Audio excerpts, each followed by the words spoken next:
coronavirus. This is Weekly Wig News by Joshua Nardi. Not your only teacher, just the most fun. I'm your host, Michael Paul John Smith, and I read the news. And you? You know what to do, don't you? Donald Trump wins the week for making the most news. The billionaire president paid almost no taxes because his businesses lost so much money. That's irony. Irony means the truth is the opposite of your expectations. Sometimes the irony is funny, but not for Trump, his businesses, or America. The president also had a debate with Democratic nominee Joe Biden this week. There was no clear winner, but we know who loses.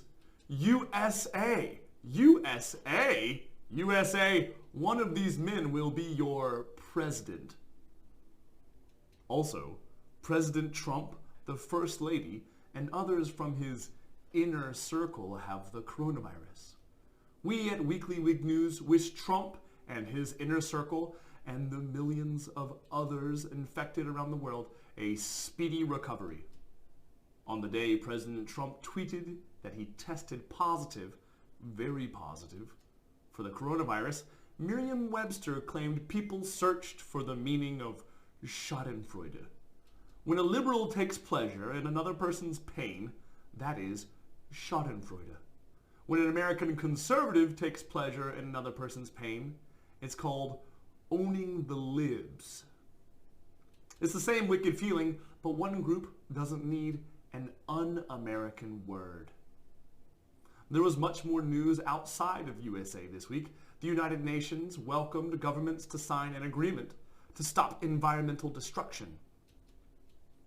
China, Russia, Australia, India, Brazil, and the USA refused to sign. That's another example of irony, because land in Australia, Brazil, Russia, and the USA are on fire. And the wildlife trade in China mostly likely gave us coronavirus. Irony isn't always funny. Scientists have linked two enzymes together, and now that super enzyme can eat plastic bottles. Plastic garbage is everywhere, from the deep ocean to the burning Arctic. Microscopic plastic is in human food and water. The new super enzyme could eat all the garbage before you do. A satellite circling Mars has found a group of underground lakes. Scientists worry humans will destroy life before we find it in the underground lakes. Maybe humans can sign an agreement to stop environmental destruction on Mars. Or perhaps humans could put plastic in those Martian lakes too. That would be another example of irony. Back here on Earth, the solar and wind energy businesses continue to replace dirty coal energy.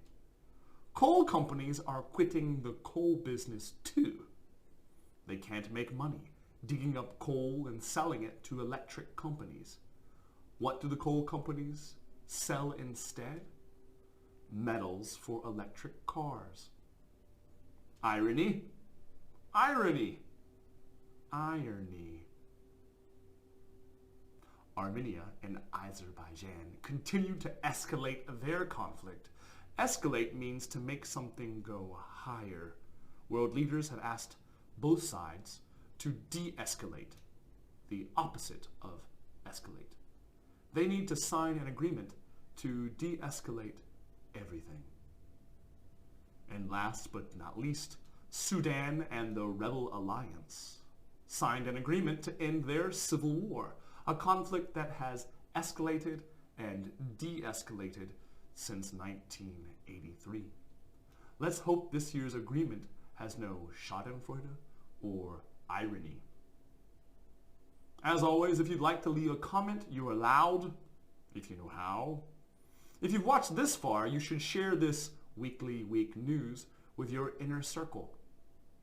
I'm your host, Michael Paul John Smith. Eat your vegetables and read your news.